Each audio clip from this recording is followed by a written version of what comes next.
people about what your choices, how you can have your choices informed by what is on ground. And of course, we do know that the parties are set, they're ready, and of course, we will be the ones in the power to the people this time, and it's about people exercising their civil rights here.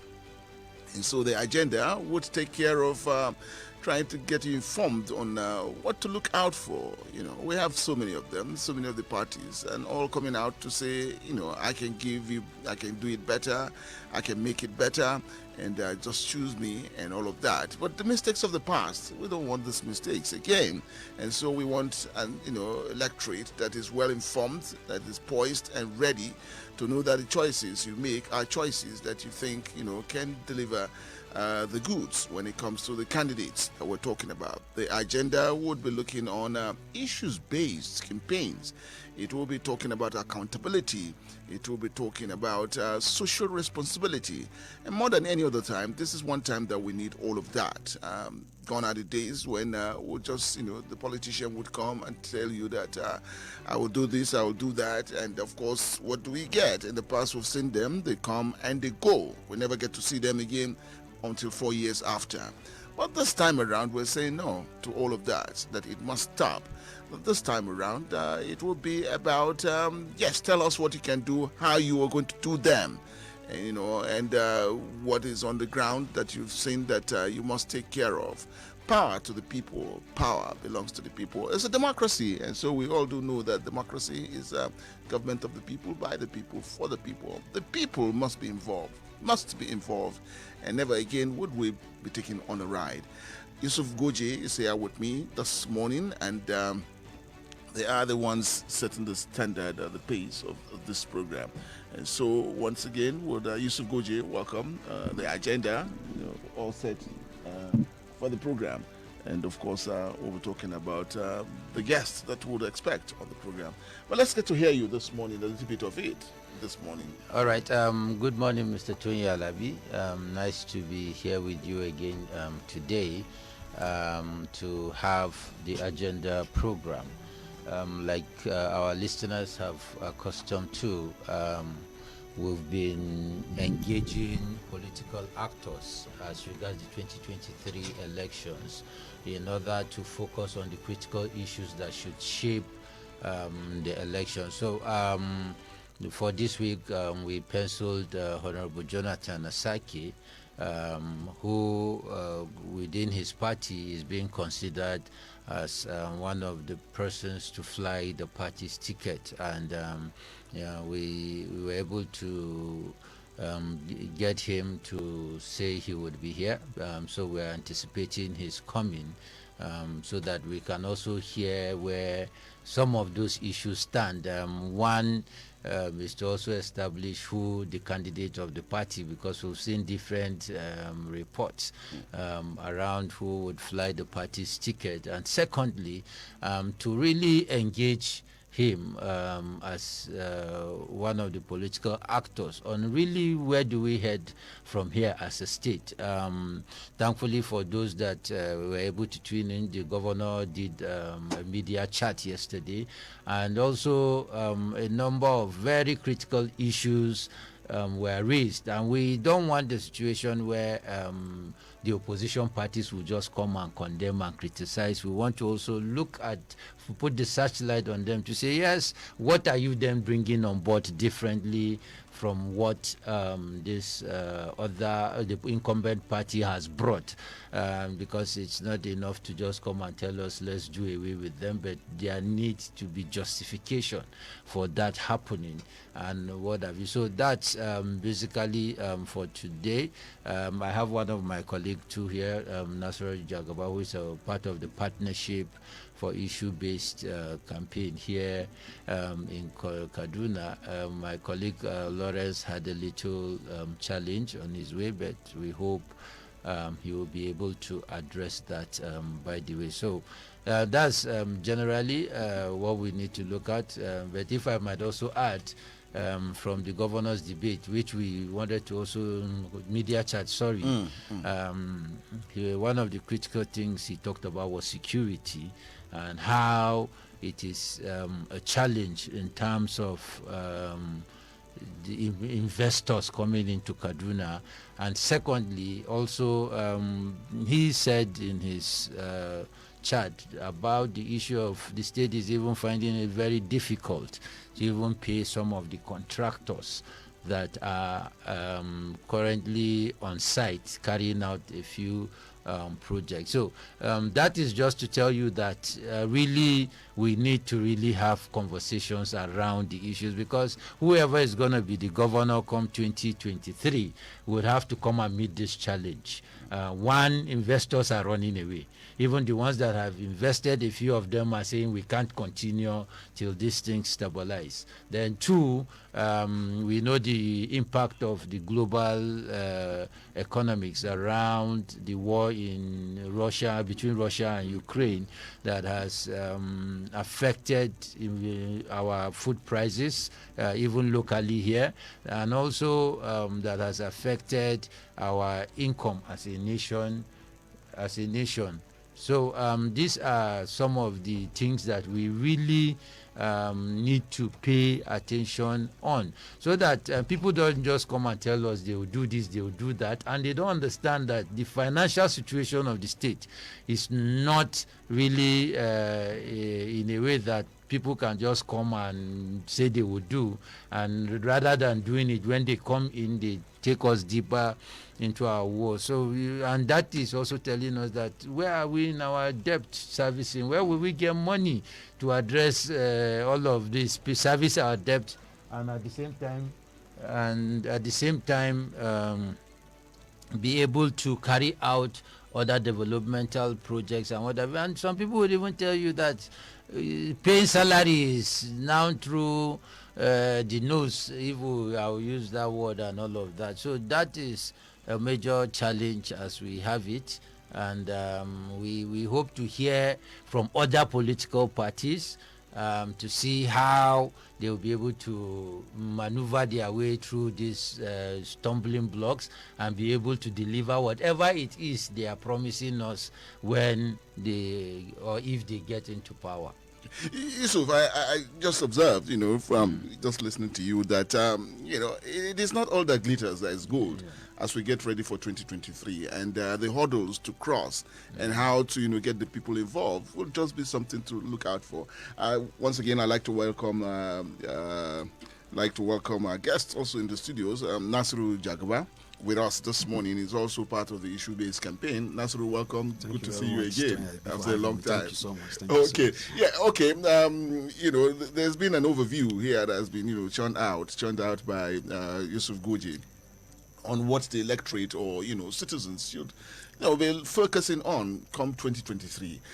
Kaduna State, where we are, and talking about issues coming out of Kaduna State, we've had the governor that's told us that it's not going to be easy, or it's not easy even as it is now, with meeting up to promises that have been made, looking at areas of security, looking at servicing the debts and all of that. But that's also telling us that there are things to look out for 2023, and it's not just going to be an easy crossover as it is. But for you, looking at it, issue-based campaign, talking about security, talking about accountability, talking about social responsibility.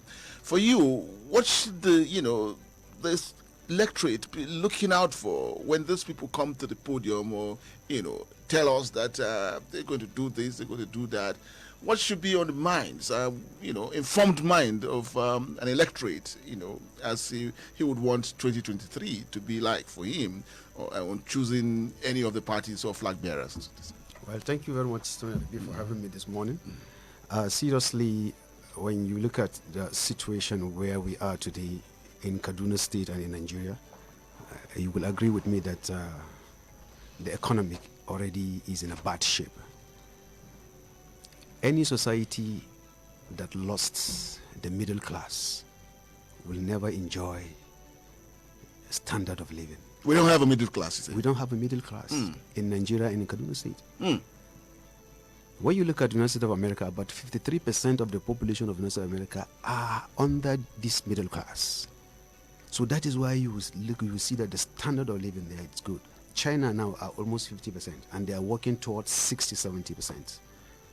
So, but in Nigeria or in Kaduna State, where I come from, it is just the poor, the poor and the rich and the very poor. I don't know what under what category you and I will fall here, you know. And so, for example, I know somebody who is working in CNN, and she's a lady, she's a Igbo, though American citizens, which she's categorized under even the middle class, but she earned more than $2 million a year. But she's under the middle class. Professionals are under the middle class. Those are people who can go to the market and take care of everything their need, take care of their dependents, take care of all that they want. You get what I'm saying? Those are the people that are under middle class. But in Nigeria, this middle class are totally out of reach. It's either you are rich or you are poor. So I wouldn't want to call you and I poor. No. You get what I'm saying? Yeah. I wouldn't want to do that. But seriously, we don't belong to the middle class. It's supposed to be. So now politicians coming on board telling us they want to be this, they want to be this, they want to be this, they're going to be different from this. So how do you intend doing it? That is what the electorate is supposed to know. If you say you want to do something different in the economic system, if you say you want to do something different in youth empowerment, how do you intend to do it? What are your time framework to do it?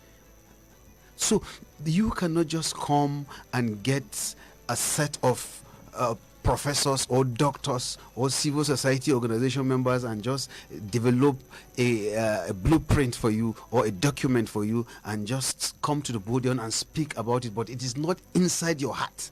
It is just coming from your lips. Something that someone has wrote it down and give it to you. So you have to come and present it to the electorate. This is what is on ground. This is the statistic of education on ground. We have deficiency in classes. Do you get it? We have so number of enrollment students in the school every year, and we're supposed to have this so number of classes that can be able to take it. But presently we have less than this class. When we come, we're going to build classes in every year. So this is how we're going to do it. Okay, now the health sector, look, the present health facilities are not enough. They are not adequate in giving services to the public. Now what we intend to do when we come on board from this time, from 2023 to 2024, we're gonna build so facilities, and this is how we're going to do it. Then the electorate will now, okay, this is what you have for us. Okay, we're going to hold it accountable for it.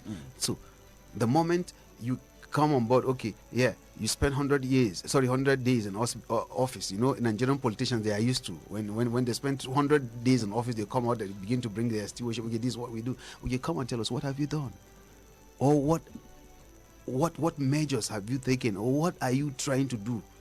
Do you get it? So the electorate at that moment, the public at that moment, they will begin to, okay, what have you done, sir? You have not done this, you have not done this, we have not done this. So, but because we, the public, we have our own issues, that is why these people are taking us for granted. They came based on, you are from my religion, you are from my region. You're taking that out of me quickly. I like to play on that too, because from what Nasiru has reeled out, gullibility of the people, are we still far away from it, or we're still in it and we must be careful about it? I'm talking about gullibility where Nasiru is on the line saying about religion, your side of the divide, and suspicion that is with us. Again, the electorate, when they come up with all of this, what should the electorate be looking at? What would he want to know, and how deep can he do his search into what you're presenting? All right. So on the issue of our fault lines and how they are being used to divide the people in order not to unite and engage the political actors and ensure that they elect the right ones and they hold them accountable after elections, has a historical angle to it. In order to economically exploit the area called Nigeria, the British then had to use the divide and rule instrument. And unfortunately, the first set of leaders that they groomed, they actually groomed them in that direction in order to ensure that even after they left, these leaders continued to play regional politics as against the Nigerian politics. And for them to be able to maintain and sustain their legitimacy then, they used religious and ethnic sentiments to keep their people in check, to keep their people under their control, and to be the ones to direct where the people would be heading to and all of that. So that is the historical angle, and that is what has defined our political system and the political culture as we have it. So we cannot run away from the fact, because history shows that we are together in all of this. But again, for the people, that's why I would bet to disagree a bit with you and Nasiru Jagaba around the middle class. I believe that yes, financially we might not have a middle class, but considering other characteristics like education, like exposure, like experience, and you're able to a large extent have a good accommodation, eat to some extent of level, and what have you, you can send your children to school and all of that. I still classify you as the middle class, even though you might not be comfortable. So you see this category of people, it is their responsibility to create a bridge between the rich and the poor. Not just financially, but in terms of political education. And all of these things that we discuss here is meant for people that have that level of education, knowledge, and experience to look at these issues, think over them, and find a way that they can always step it down to the ordinary man, because the ordinary man will always vote on sentiment, will always vote because of money or souvenirs given to him. Why? Because he doesn't have superior knowledge. He doesn't have understanding in terms of the implication of him voting only on sentiments and only because money has been given to him, or salt or wrapper. You understand? So it is the middle class who a lot of these poor people, so-called poor people, because it's also a mindset thing, so-called poor people look up to, that are supposed to help them with the right political education, that will build the right political consciousness, that will be able to understand that, yes, if I vote this person based on religion, does it affect me? If I vote this person based on ethnicity, how does it affect me? And I give one instance with our present situation every time I have this opportunity to ask this question, that Buhari is the president. President Buhari is the leader of Nigeria today. As a northerner, House of I don't know whether it's Fulani Hausa now, I'll call him, or Fulani, which other way. Then a Muslim. And the north is largely, if not predominant, but almost majority Muslims and House of Fulani. So is it not better because of his ethnic and religious identity? Because the World Bank report said 87% of the poor in Nigeria live in the north, where our president comes from. 50% of the poor in Nigeria live in the northwest, the region where our president is coming from. So how does a northerner from northwest add value to the average northerner in Katsina, who is now left exposed to live with under the dictates of bandits? You understand? So if people understand that because somebody comes from your religion, because somebody comes from your ethnicity, it doesn't translate anything. So it's okay. I'll give another example. We have a vice president that is a pastor from southwest. How has that impacted the life of the ordinary southwest man, the poor man in the southwest? But we do know that the buck does not stop on his table. No, I'm just giving an issue that, yeah, because you also have discussions around the religion of who the president and the vice president is. So it's not that these issues are not important. They are part of our political culture, and we must live with them forever. We can't do away with them. But side by side, you have to also at a point say, beyond this person's identity, what is his capacity? What is his credibility? What is his competence? Does he have the courage to take the necessary decision? Does he have the compassion to ensure that in whatever he does, he is fair, he is equitable, and he is just? Does he have the foresight to say that beyond the next election, I want to build a Nigeria that 10 generations into the future can be able to have something that they can be able to live standard lives, and in a globalized world be able to compete with other parts of this world? So these are the issues that we need to go and break down to the ordinary man, to tell them that your vote that you sell, you think it doesn't have implication, but it does more than you think. This selling of vote could mean that you could be kidnapped, you could be killed, or whatever your means of livelihood could be taken away from you. This vote that you've done is the gap between you being in poverty and being rich. This vote that you are selling is the gap between you being employed and being unemployed. This vote that you're selling is the gap between you being hungry or being filled. When people consciously understand the connection between the kind of leadership that they elect and how it translates to their living standard, then people will now become more conscious of not just voting people because somebody shows his identity. And the question I ask is this: how many of these leaders practice Christianity as Christianity? How many of these leaders practice Islam as Islam? Some of them don't even pray. Some of them go to consult other diabolical things, but because they wear the badge of being a Muslim or a Christian, we say we share the same religion, so let's fight for this person because he's an identity. Because if, more than anything, the two major religions in Nigeria says that if you want to even preach to somebody, it should be by your deeds. It shouldn't be by forcing the person or accumulate. It should be how you relate with your neighbor, how you're able to live in peace with everybody, and all of that should be the point which somebody that does not belong to your religion and say, oh, this man is having so much peace, he's living well with integrity, with character, I want to emulate this person. And you come and meet him and you say, no, it is because of the religion I practice. Then now, but if you want to now use politics and say, oh, let's dominate and all of that, these are issues that for us that are by privilege, I wouldn't say by share of luck, we've been able to get some education and all of that. We are able to understand these issues. We need to take it down to the common people at the grassroots so that they understand that the power does not belong to the president or the governor or the political power.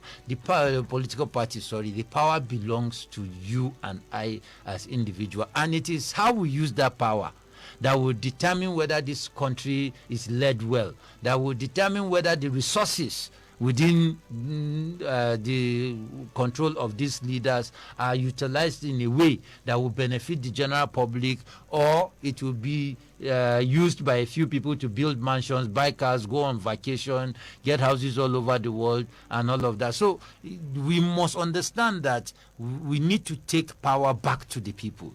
And if they don't understand that this power is theirs, they will continue to be manipulated along the lines of religion and what have you. So as I conclude, one thing we need to think deeply as people, and I'll give the example of the two major parties. When APC did the Muslim ticket, when they were trying to defend that decision, what did they say? That it was the best strategy to win election. When PDP was discussing about zoning, whether power should go to the south or not, Governor Tambuwal, came to say if PDP wants to win election, they must abandon zoning and focus on bringing power to the north, because that is the best strategy. So the politicians are not concerned about religion. They are not concerned about ethnicity. They are concerned about strategy to win election. So why should we, the ordinary people, now come and carry the religion and put on our head for somebody that is only using our faith, our belief to win election, or to whatever it is, our ethnic lineage to win election, and at the end of the day, it does not trickle down to benefit us. So this is something we need to sit back as citizens and have a rethink and understand that the things that unite us as Nigerians beyond religion and ethnicity, poverty should unite us. Hunger does not segregate. Insecurity does not segregate. The bandits that showed video, what I observed was that predominant of people that were kidnapped in the video were Muslims. And the bandits that kidnapped them were Muslims. They profess Islam. You understand? So what does that show? It shows that to these bandits, it is not religion that is their problem. So insecurity would not select you and say, no, because you're a Muslim or a Christian. If it will affect you, it will affect you. And so this is what we should have a rethink and focus on the issues, which is hunger, unemployment, poverty, and the insecurity we are talking about. How would these candidates solve these things? How would they get money to solve them? And what should we expect by the end of their tenure? The program is the agenda, and we're setting the pace as we get ready for 2023. Let me welcome you in. Lawrence Obewe just walked in now, and when we come back from the commercial break, we'll get your own thoughts too on this matter. The agenda. We'll be right back after this quick commercial break. Are you serious? For real, are you serious? Victor FM.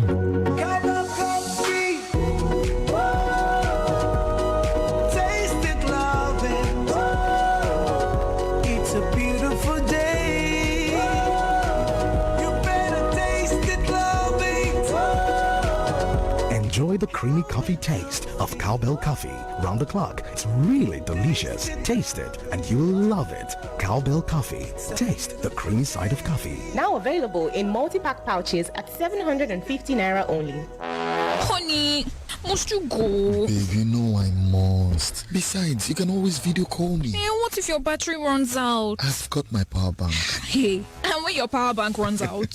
Babe, I've got my laptop. Okay, wait. What if your data runs out? Babe, you know we never run out of data. Never run out of data with Airtel Home Broadband Unlimited Ultra plans. Enjoy unlimited data with no speed cap plus extra data daily, so you never have to worry about running out. Visit www.airtel.com.ng/HBB to get started. Babe, but I just left the house. Yes, honey. It's video calling all the way. Airtel, the smartphone network. Power oil, power oil. Cooking oil, we get different sizes and different packs. Power oil, power oil. One way they sweet me na mini pack 400 naira. Yeah. Power oil, power oil. Everywhere. Power oil, good for your heart. Power oil, cholesterol. Power oil, no trans fat. Power oil. And people who listen to your heart use power oil. Power oil, power oil. Power oil. Everybody sabi. That no sabi for people who sabi. Good for the body, good for the pocket. That no sabi, double milky enjoyment. Oh, you get the protein.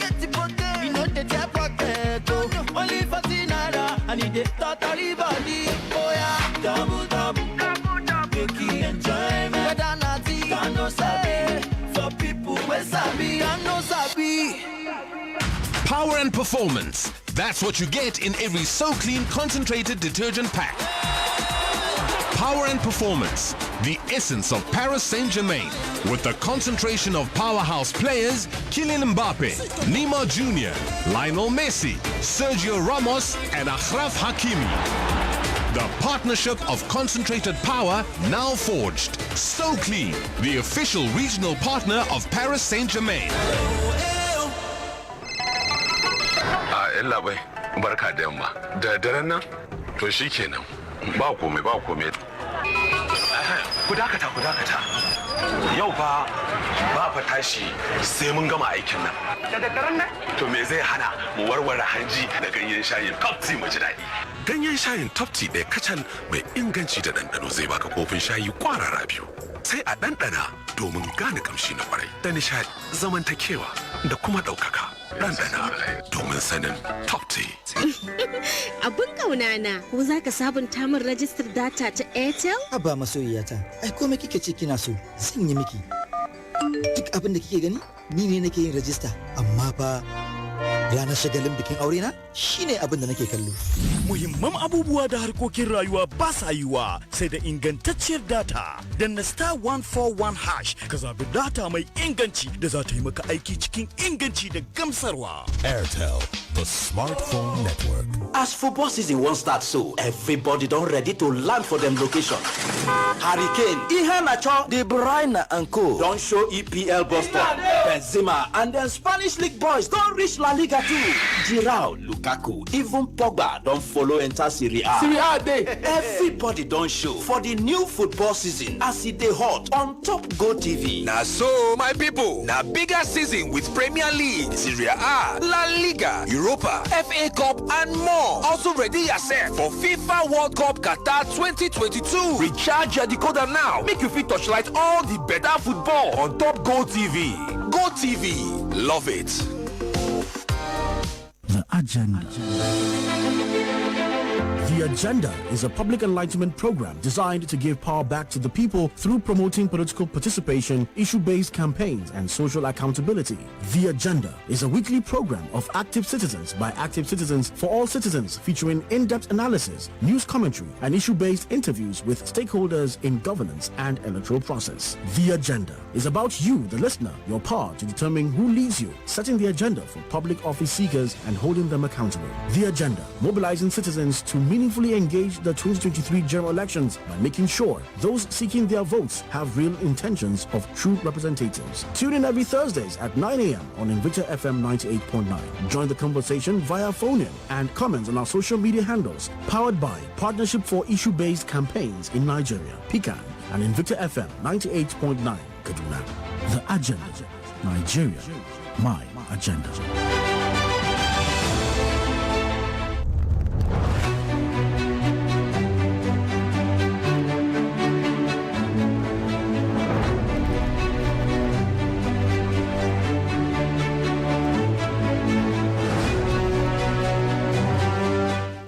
Welcome back. Is the program, The Agenda, and we have with us, it's an issue-based campaign organization in partnership with Invicta Radio, and we're taking on issue-based, campaigns and getting ready for 2023. Our guests, all of the issues-based campaign organization, Yusuf Goje here with us in the studios, Nasiru Jagaba also with us, and Lawrence Obewe, walked into the studio. So, Lawrence, once again, good to have you on the program. Yeah, good morning, Tony. All right. Good morning. Before you came on board, there's been some discussions that centered around what the issue-based campaign organization is all about, enlightening the people, getting them informed about the choices they make for 2023. But I just want to look at this issue. It is about predominantly the majority, so to say, would be in the hinterland, would be in our communities and all of that. But they depend on people of the cities, of the towns, and of course informed citizens too back home in the village to make their choices. Now I talked about gullibility of the electorate here too. Again, this ones that must be our concerns, because they fall in the majority are women, and back home those that wait for the informed to inform them about the choices they make. Here, where do you take some concerns about what these people go back home to tell their people, and these issues of religious divide, ethnicity divide, and suspicion that is in the polity? How do these people get informed too about what they must do come election day? Okay, sorry I am late. I had issues on the road, so I listened to the closing part of Goje's submission, and I think it was apt. He was able to outline some of the issues in Nigeria, especially around as it concerns the issue-based campaign. And I must say, as he said, the politicians will always play their politics. When you talk about religion, ethnicity, region, and all that, we get so emotional about it, but that's the work of politicians. As he said, they are not very good adherent to some of these things they preach, but it is their strategy to get to the gullibility of citizens, knowing fully well that once you throw that kind of cat, that everybody begins to fly it. But the onus is on the concerned ones. You've talked about the link between those in the villages and those in the and the ones outside. If you look at, and it's not just about the information, it's about even the sustainability. Plenty of the ones that stay in the villages are sustained by the ones that are outside. So that's a major force to use to begin to influence those ones in the villages. But as Nelson Mandela said, one ignorant man, one ignorant voter can actually cause war in a nation. Just by your vote, just going to vote ignorantly. They say it's here we are voting, you vote it. You can actually cause war. And that's what Nigeria is a very perfect example of that. If you look at Nigeria today, that's the choice we have made over the years. We can no longer sleep. We can no longer go to school. We can no longer go to even our markets. And it's because of those choices that we have made. Now, you have people who have information. Again, those information are vague. If you pack it like that, for instance, you tell somebody in the village that the budget of Kaduna this year is 250 billion. So expect something. The person expects nothing because you've actually not given any information. The budget of Kaduna might be 250 billion, but to the man in the village, it doesn't concern him.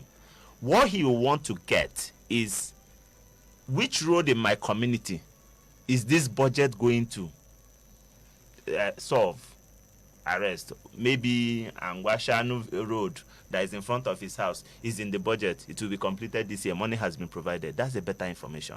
And that's why it's always good for those who have this information to be able to dilute it, expand it, and make it understandable for those people. Because you're talking about information gap. You have somebody who's got plenty information, knows how to source data, knows how to analyze, knows how to communicate.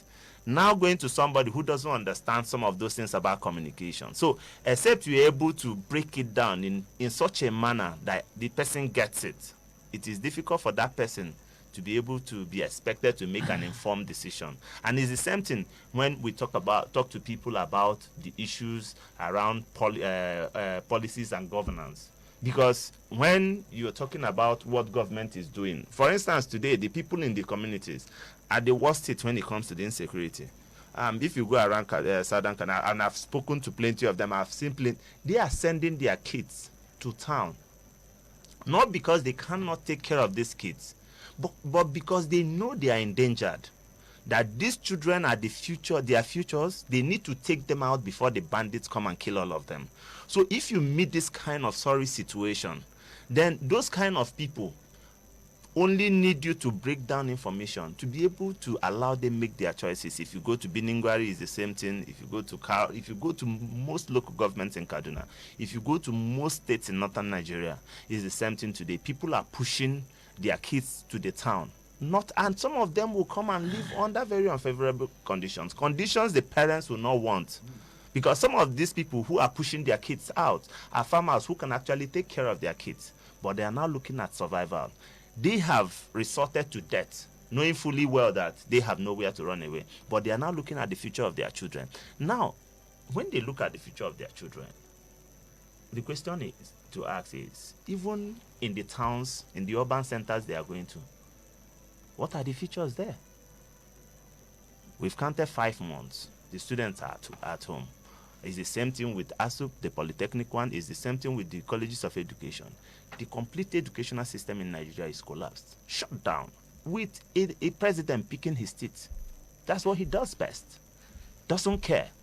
A man who is the commander-in-chief of the armed forces, now asking the minister, giving the minister 2 weeks ultimatum to solve a problem he can actually solve with a pen. So for 2023, for instance, I think our programs are cut out. The campaigns are cut out. There is nobody in Nigeria, no matter how highly placed, you talked about middle class, lower class, and the upper class. I'm not sure there is none of these classes, none of them can be exempted from the crisis in Nigeria. Yesterday, the dollar made the 700 mark.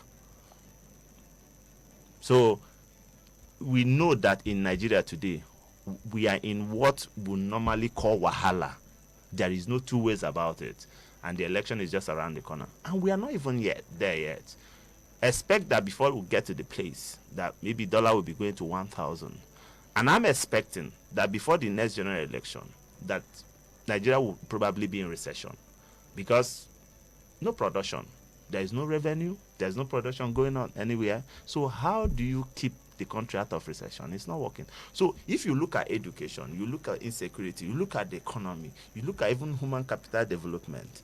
Now you now have people, doctors.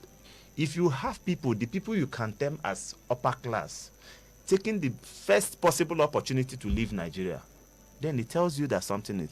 We heard about a senator who went for visa to relocate from Nigeria, a serving senator of the Federal Republic of Nigeria, looking for how to relocate out of the country that he's serving. That's the point that all is not well in our nation. So when we break this information down to those people, they need to understand the implications of some of these things that are coming. But when you say dollar is 700, the man in the village doesn't understand it. But by the time the sugar he bought a pack for 600 last week, he goes to the market and it's 1,000. It's better explanation. It's better explanation. So it's like when you are using Maggie to describe inflation for somebody, the person understands it better than when you say the inflation now is 26%. It doesn't understand what 26% is. So it is important that we break this information in tiny bits, in clear pictures, if we need to draw it for people to understand, so that they understand the choices before them.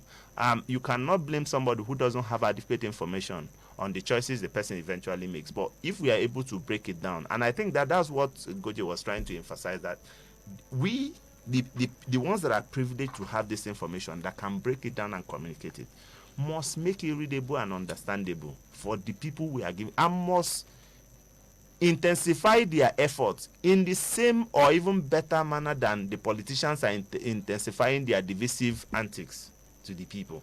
Because if you talk about religious gap, if you talk about ethnicity gap, if you talk about regional gap, it's going to increase as the day unfolds, because they know that that's where they need to get the people divided. Because, as he said, the president has one vote, the governor has one vote, I have one vote, every other citizen has one vote. It is the accumulation of those votes, possibly from those ones that we think that they don't matter, that decides who becomes who in Nigeria. So it's for us to begin to win hearts. And it's not to campaign for any particular party. It's for people to say, look at your situation, look at your lives. Vote according to the future you want.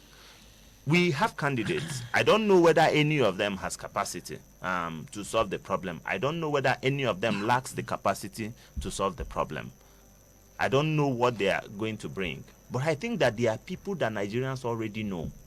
There is none of them that we've not heard about before 2022. I think there are people that have been in the political domain. There are people that have antecedents. So, but beyond your history and antecedents is also the expectations of people, matching it with your history and your antecedents. Nigeria is a very complex society to govern. We must understand, we must tell ourselves the truth. There is the political angle of governance in Nigeria. There is the economic angle of governance in Nigeria. And if you don't balance the two, and I believe, if you ask me, it tilts towards the political angle more than even the economic. Because if you don't get the political sides, for instance, you feel that the fuel subsidy regime has to go. How do you get people off it? People who benefit from this system. How do you get?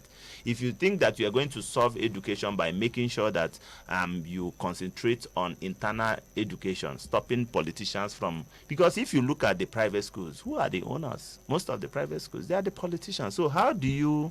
it's like the train station and the trailer. The story about trailers and train stations.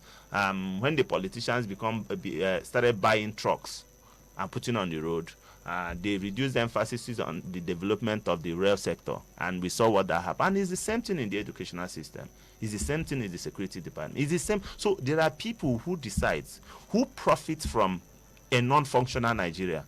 So how do you get their hands off the ball? That's the political side. Because no matter how intelligent you are economically, if you don't get those people off, you'll not be able to implement. So when we are breaking this information, I think we need to carry people along, take people, understand that these people that we are going to communicate with are not at the same level and don't have that kind of skills to be able to dissect the information. So we must make sure that they understand in the tiny bits as it affects their life. If we can achieve that, then I think that the future will be bright.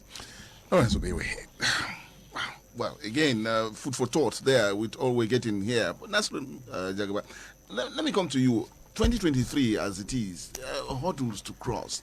And right now, I'm beginning to feel even sorry for those presenting themselves that they want to take it come 2023 with all of these hurdles, here. So what will be the selling points, of parties or individuals, that want to, make for leadership come 2023 with all of this? The governor had painted a picture, and I found that picture gloomy, not so good, even for the incoming governor of the state. And again, that takes, go to the national space with that, what we have on ground. And so the choices we make, for you, this class of politicians, again, that want to come back, you feeling any sorry for them, with all that is presenting and facing us today, and what they will be telling us, and how we must get informed to go to the polls come 2023? Actually, seriously, sometimes when I look at what we have on ground today, sometimes I feel a bit bad. But because these same people that we know before, these same people that ruled us before, are the same people we have today on board. And you can see Nigerians are rally around them, seriously. But the truth of the matter is that I didn't see anything new coming in, because based on their presentations and all that, you can see that there's nothing new. It's the same thing that has happened yesterday will still continue to happen today.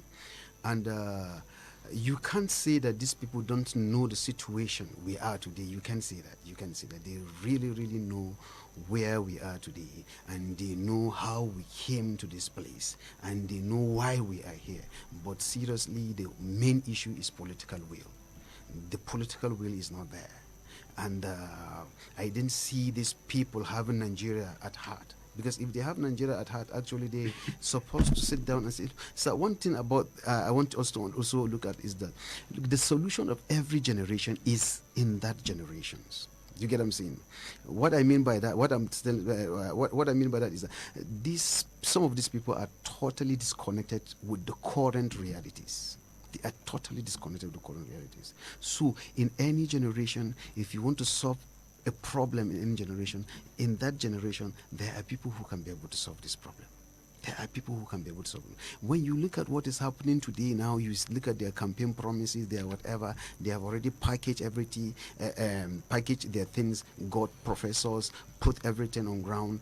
They are just there placing it everywhere, saying that this is what they are going to do and everything. But how will they change? Will they change?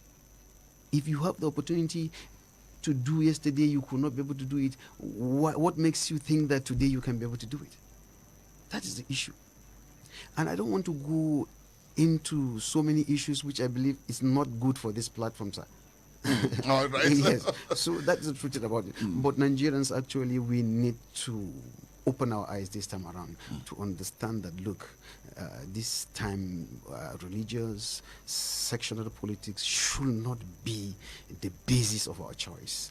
We need to understand that, look, Nigeria is sinking, and we need to put our hands together to bring it out of this this mud that already we are in.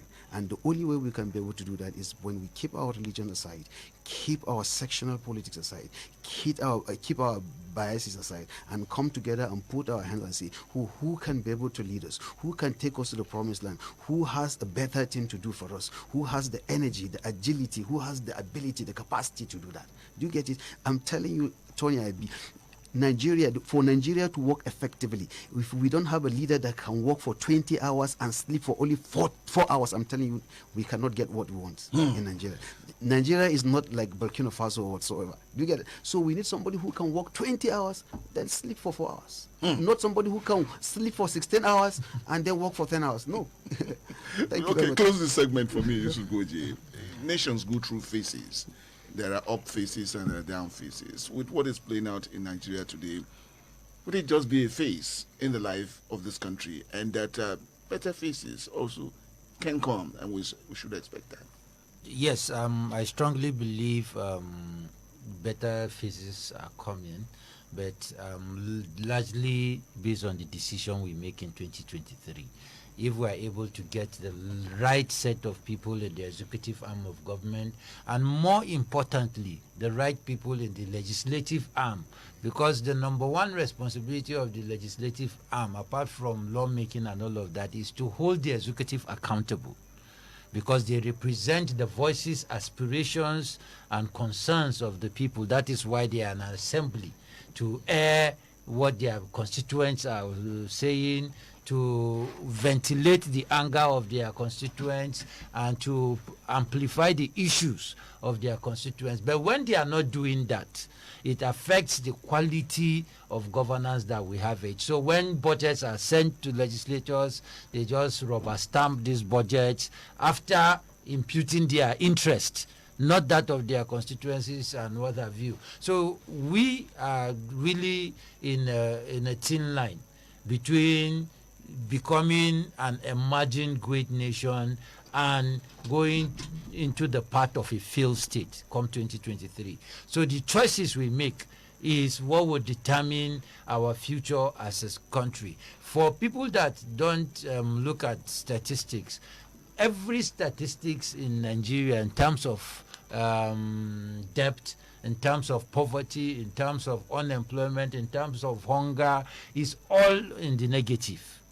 And that is a recipe for implosion, because that increases the level of depression, the level of frustration, and the level of hate at the system, which is an enabler for people to go into negative vices like banditry and other crimes, and to go into even desperation into all this Yahoo we are seeing and all of those things. So we are really at a crossroad, our choices, and that is why this program for us is very important, so that even if nothing, we will continue to remind average Kaduna people and the Nigerian person that this decision you make is what will determine not only your future, but that of your children. So even if you make that decision, at least it is on your conscience that yes, you're the one that sold out your children and the future of your children. Even if you're comfortable today, you don't know how tomorrow would be. A lot of people in complex here, but now they used to have shops just a few years ago, no longer have shops there. They never sat down to think that they would not have shops, because change is constant. So don't think because you're comfortable now, tomorrow it will not change for you. So what we must all agree as Nigerians is that politicians will always be politicians, but we, the people, who the power resides in our hands, must use that to ensure that they do what they are supposed to do. That is after we put the right people in the various positions that they are supposed to do, provide these public services. Yeah. Be part of this conversation. Join us on numbers 081 40,000 989, 081 40,000 989, or 070 87 800 989. 070-87-800-989. We're streaming live with this program, and so on our Facebook page. Join us there too on Invicta 98.9. And with us in the studios this morning, Yusuf Goji, Lawrence Obewe, and Nasiru Jagaba. All of the partnership for issue-based campaigns, and in partnership with Invicta Radio, and getting ready for 2023. Hello, good morning. Good morning, Mr. Tony. Good morning to all your guests. This is Engineer Emmanuel. All right, Engineer Emmanuel. All the guests are spoken very well, but my own inputs, I want to add into this. These leaders that are representing us, the question I want to ask, the first one, are they truly Nigerians? Why I say so? Because I don't see if somebody in Nigeria and he will allow his country to be going the way it's going, and is comfortable, no remorse of this is my country, what legacy will I leave? When our founding fathers, they took this country together to make this country what it is. And today, the set of leaders we have is all about their selfish interest, not interest in the masses. None of the ones that puts me as those that are representing us there, they are never representing us, but rather they are representing themselves, their pocket, and their family members. Because anything they want to do, they won't come to their constituency to consult with the people. They will just do other people don't know anything. They will say their people say, which people, where did you make that town hall meeting that your people say this is what you are going to do? Now, if you are telling us that we should challenge these people in terms of their budget and all that, how many have we done? What results have we seen? It's uncalled for. A country that our children have been at for almost 4 months, and none of them feel any remorse. Because just one of them just said that a thing that will just take less than a minute and say, I've approved this. Go give it to the lecturers. Let them go back to school. No, they are playing politics with everything because their kids and loved ones are not in this country. So anything that happens, they will still use our money to defend their own. Okay, Engineer Emmanuel, I'm sure again that's why we're having this program. You know that. You people are trying your best, and I must give it to you. You know, most of the radio stations has gone off air because they can't afford diesel. I don't even know how you are managing. You have been keeping us updated. Now we've made our contribution. Others will make. Are the government serious? Are they listening? Is it not what they want to do? They will do. It's unfortunate. That's why I ask this question. Are they really Nigerians? Okay. We'll take on that. Still with your calls. Hello, good morning. Good morning, my dear. Good morning. Good morning, I guess, in the house. Kure is in it.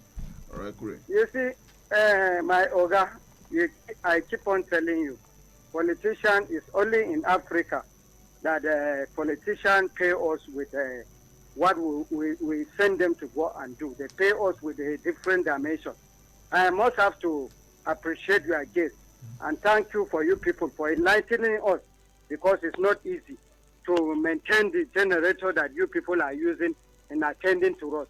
Honestly, it's only in Africa we are suffering democracy.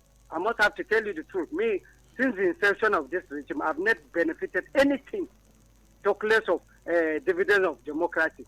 I have land to sell. I cannot even get somebody that will buy it. See, everything has carried. Who did this thing to us in this country? But come 2023, I urge INEC to just do the needful. See, since 3 days ago, my daughter has been going to just for capturing. The INEC will come and tell us that they don't collect money. But every day I have to give her transport. Every day I have to give her more than 500 naira to eat. And if she happens to get it, they'll collect 300 naira for capturing. Up to now, she has not gotten it. Every day they pay us with bad motives. But God will surely give us somebody that will take us there. Have a wonderful day. Thank you very much. Got you on that. One more call. Hello, good morning. Hello, good morning, Troy, sir. Good morning. Hello, good morning, sir. Good morning. Good morning, sir. How are you, sir? We're good here. Thank you. Good morning to your guest, sir. Good morning, sir. Yeah, you speak very well, sir. I want to say something, sir. Our problem in this country is nothing but religion. If the religion can be addressed, in fact, everything shall be over. Religion is our problem. And I want to say something about the politician. You cited an example of a train and the truck. Sir, remember that these people, they are for their own selfish interest. They have already divided this country by religion fanatics. You can see somebody saying something, but they will say it is Thomas, Talks, and the other killing. But okay, we missed on that, but Abu, okay, we got you. And once again, quickly, to apologize that our guest this morning could not make it to the studios, pressing issues outside that he had to attend to. Jonathan Asaki would have been our guest this morning on the program, but again, we didn't looking at it that the party must go on, and that's why we're here. Well, to all of you here, I'm getting some things here. Engineer Emmanuel asking if our leaders are, of this country, with us in this country.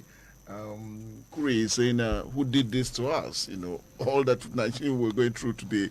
And Abu, playing out the religious thing that's tearing us apart. So taking it from all sides there. I think Kure and Engineer Emmanuel are talking about the same thing. The kind of democracy we practice here. And I don't think that there's anything wrong with the democracy we're practicing here. I think what is wrong is that the citizens, for so long, since 1999, have been out of the democracy. They've allowed the politicians to dictate the tune. They've allowed the politicians to control the talk. Because if you compare here and America, look at what is happening in Britain. Just a prime minister attending a birthday, a party under COVID lockdown is leading to his exit because the people feel that he has not lived up to the standard expected of a public official. The citizens are insisting and he's leaving. Now, just oppose that with what happens in Nigeria. The citizens are nowhere to be found. So I think the disconnect between what we see as democracy outside here and what we are seeing here is the docility of citizens, the uninterest that citizens show in governance. And I think that that's what the difference is. But if the democracy is defined as government of the people, by the people and for the people. So it's the same definition in Nigeria, it's the same definition in the United States, it's the same definition in Israel, anywhere that you quote democracy.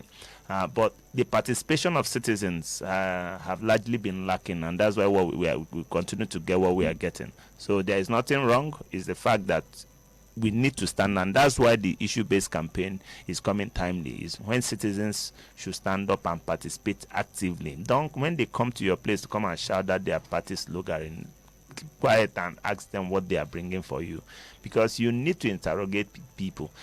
It will probably be the last time you're going to see them until the next election. So that opportunity, don't miss it, to be able to engage them, get them to sign social contracts, interrogate them, and set a standard of what you want to see when they eventually get elected. So, but if we continue to shout with them, and when they shout we reply, when they shout we reply, you might not likely going to see that particular person until the next election cycle, knowing fully well he knows that when he comes and shouts and gives you something, that you still respond in the same way you responded the last time. So the issue-based campaign is coming to say, please stop all these rhetorics. Let's get to the bottom of the issue. There are existential problems facing Nigeria. How are you planning to solve them? What are your plans? How are you going to go about re-engineering the process of governance in Nigeria? And that's the import of the distance. So that's what can change, what can make democracy become the things we see in US, the thing we see in Britain, the thing we see all around the world. If citizens don't participate, it will continue to be the way it is. I don't know whether my colleague has anything to say. No, just before we go to there, Yusuf, again, as we get ready and with all the rhetorics that we're getting from all over, again, what is happening? Just few months again to elections, general elections, and we have this peer spreads that presidency, senators clash over impeachment. Again, is it all part of setting the agenda for what may happen in 2023? Well, because of the nature of this program, I don't want to express personal opinions, but I think they are just wasting our time. It's just a distraction. Why now is the critical question we should ask. The things have been going downwards for a very long time, so why now? So I think it's just the political class trying to distract us the more from the critical question. The question is, how well has the National Assembly held the current president accountable? They have been approving the loans.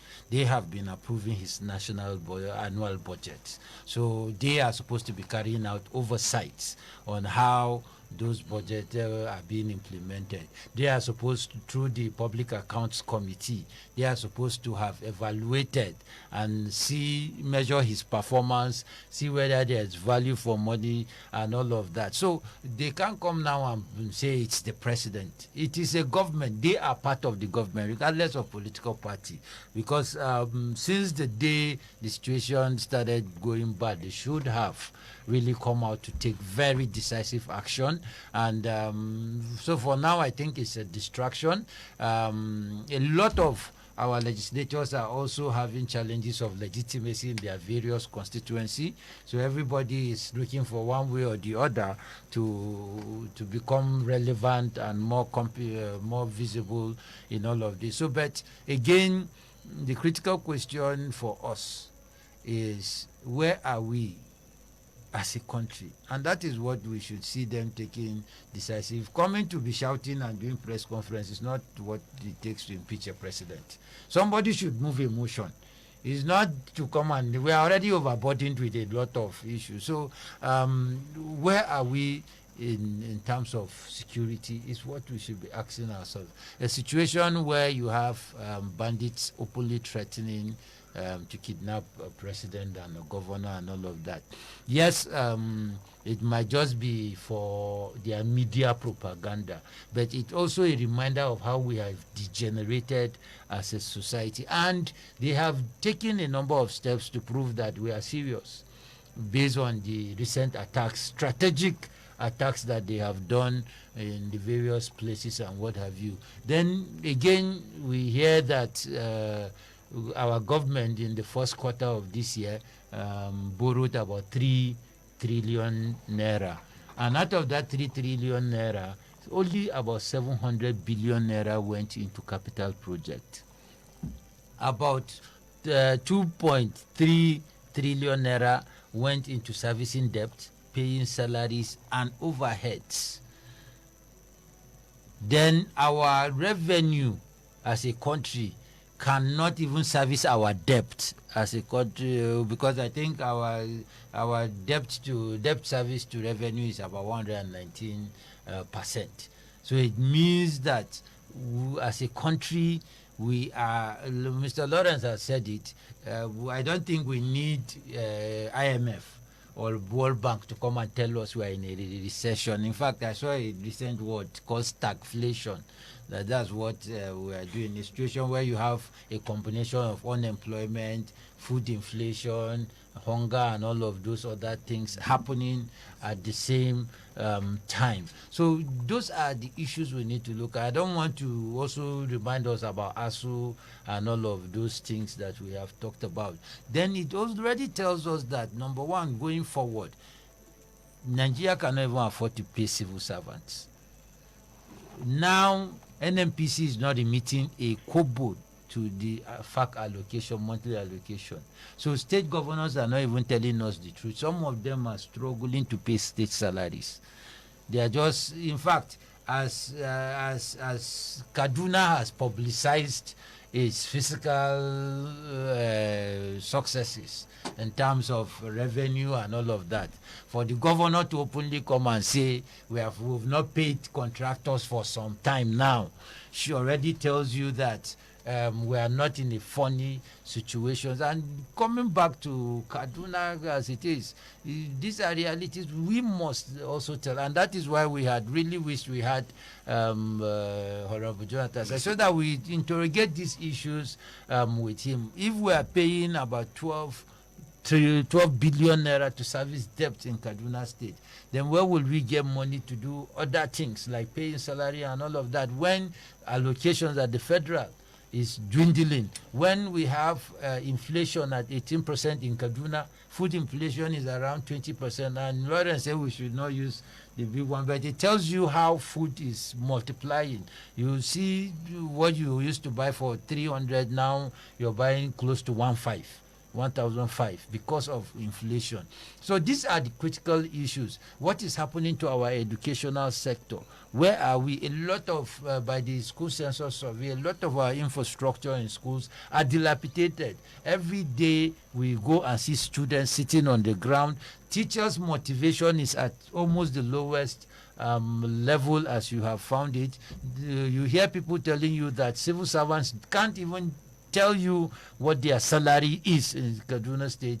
You have some that even tell you that for one reason or the other, for months they've not received their salaries, and it's because of trying to balance all of these fiscal realities that we find ourselves. So it is critical that we face the issues, so that, because for me, I won't vote anybody because you come and condemn the current government.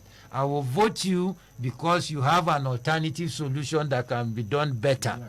It's because if you just come and say, no, this government have taken wrong decision, you take the right decision, how will you get the money? Because the current government is struggling. We are already overburdened by various levels of debt. So where will you get the money to build the schools you say you will build? Where will you get the money to build the hospitals you say you will build? Where will you get the money to pay the backlog of contractors that are yet to be paid? Because when we even talk of our debt, we are not even talking to debt owed by contractors in Kaduna State and other things. And alone, we don't even need to borrow any debt now in Kaduna State. The more the naira continues to dwindle against the dollar, the more our debt increases as a state.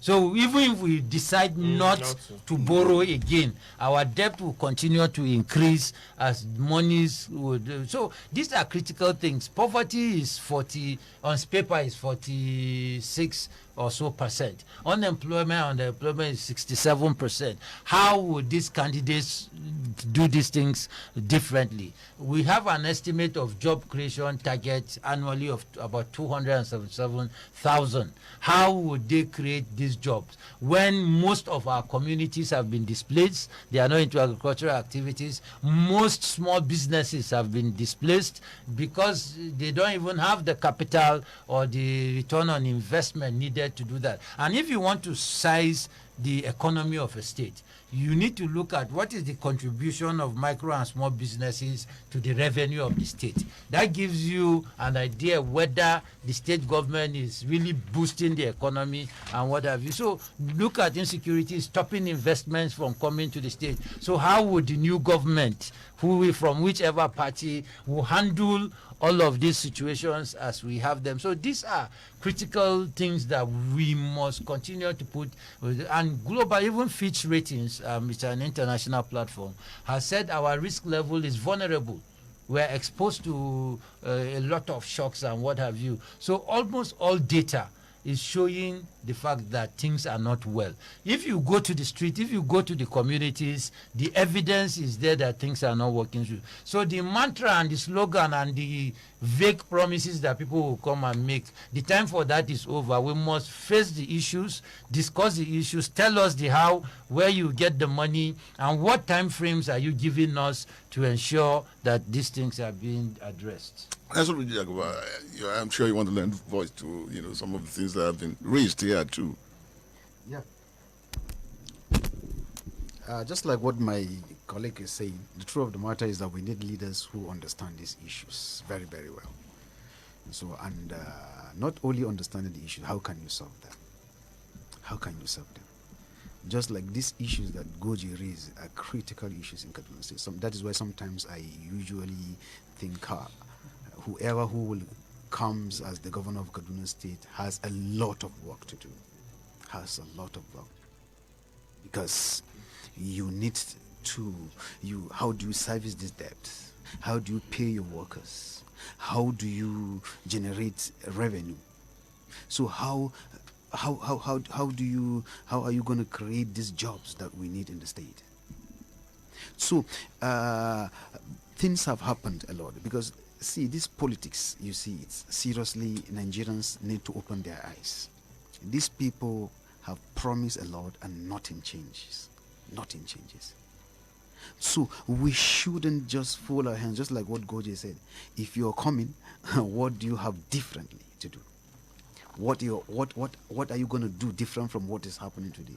For example, in Kaduna State right now today, as it's what is going on today in Kaduna State, you don't even know. In fact, a lot of people, you ask them, they don't even know how much the state have received as the debt. Sorry, the loan they have received. They don't know. Some people are saying that they are paying it in badges. Okay, what is the stage now? How much do we receive? How much is the contract given for a kilometer of a road that is under construction now? The bridges, how much is it? Nothing is on ground. The informations are not there, and the citizens don't even care to ask these informations. And these politicians are relaxed because you don't ask. So if you put them under pressure, they have to bring this information out. So if you are coming as a new government now, you need to come and tell us, okay, look, this is what these people have done here. They have received so loan, and this is what they have spent, and we are coming to a kind of, okay, we were coming to see what we're going to do now is, okay, to pay this loan back. How do we generate this resources to pay this loan back? How do we improve the standard of living of people? How do we create jobs? How do we kind of support people to come to small scale business enterprises? How do we support them? So I think Tony, I think we shouldn't make the mistake that we have been making before. Okay. All right. Not to make the mistakes we made in the past. All right. We'll go to our Facebook page. So many comments coming out there. Some of them, Job, I hope you just sort them out. Some of them may not just be, good for us on this program. Yes. Well, well, I think I've gone through some of them. Well, all right, I'll just keep those that actually said some things. All right, the first lady here says, Rose Ray says, good morning all. I think the problems about our policies in Nigeria is that we don't have strong institutions that would help hold politicians accountable. Linus Akor says, I disagree with your guest on his conceptualization of the middle class in Nigeria. I don't know who actually, between Yusuf Goji or Jagaba. Says without a second economic base, any talk about the existence of a middle class in Nigeria is merely academic. The middle class has been effectively wiped out. What we have now is the class of the extremely rich and the abjectly poor. Solomon Barrow says it's unfortunate and disheartening that our democracy is going down derailed since the inception of this administration with poor policies that will not benefit the Nigerians or the upliftment of the economy. Nigeria needs unsentimental leaders cut across political parties, and Nigerians should avoid marginalizing minority tribes or religions. Let the political key players open the door of good government. Chiman Nachi says the problem of religion doesn't only end with the political class. You can also see it flows down to the bottom. Take a look at ordinary ad hoc staff job. You will observe that it is one-sided. There is no inclusion just because the top is one side of the religion. Bobby Ezekiel says the legislators are one of the major problems of Nigeria. They are there for personal and self-centered interest, not the interest of the masses. This one, Ogulo Daniel Dalatu says, good morning to everyone in the studio. I really commend Mr. Goji and the team for his brilliant initiative. We've been shortchanged by the politicians, and this time around, I really hope we get it right. But from our path, we are not serious. The voters' registration has been on since last year, but the masses have been relaxed till now. That is about closing, so we need to get involved. Odedele Olufemi Ayodeji says no country enjoys democracy on a platter of gold. It is fought for. Until we fight for ours, we will continue to have these selfish leaders. Stephen Magaji Ayuba says the problem is that the Nigerian government, that is the Nigerian citizens in strategic key offices, have deliberately given a blind eye to making the system work in relations to accountability and relevant policies that can benefit the larger public, which should be top priority. This is one reason why we continue to experience a high rate in poverty and also high rate in small percent extremely enriching themselves.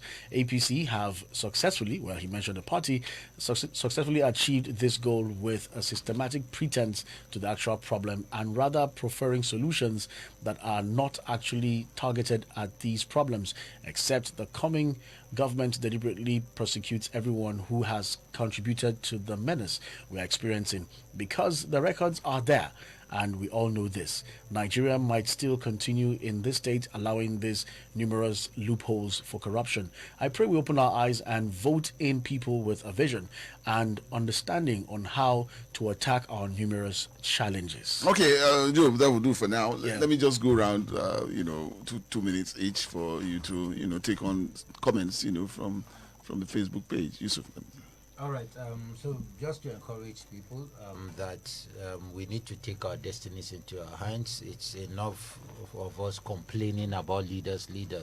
We need to also be our own leaders in terms of participating in the process, mobilizing our neighbors and community members to participate in electing the right kind of leaders, educate people and all of that, which is part of why this program is put on board.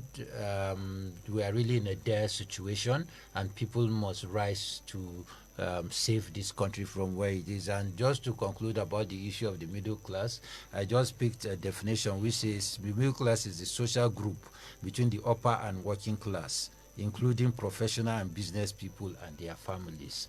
So most people restrict the definition of middle class to money. So we need to understand that it is a category of people that are educated professionals, either working in particular fields or in business. These are the category of people that are generally defined by as middle class. But we understand that the standard of living of this category of people have gone down, but that does not stop them from being the middle class. So we call on all Kaduna residents, let's continue to engage and ask the right question and hold the government accountable. Yeah, Lawrence. Okay, I will center my closing remark on the CBR, the continuous voter registration. As you know, it's going to end on Sunday. So I urge all people of Kaduna State and all Nigerians to go in these last few days and make sure that those that are yet to get their PVC get theirs, because it's going to be very important and useful to them.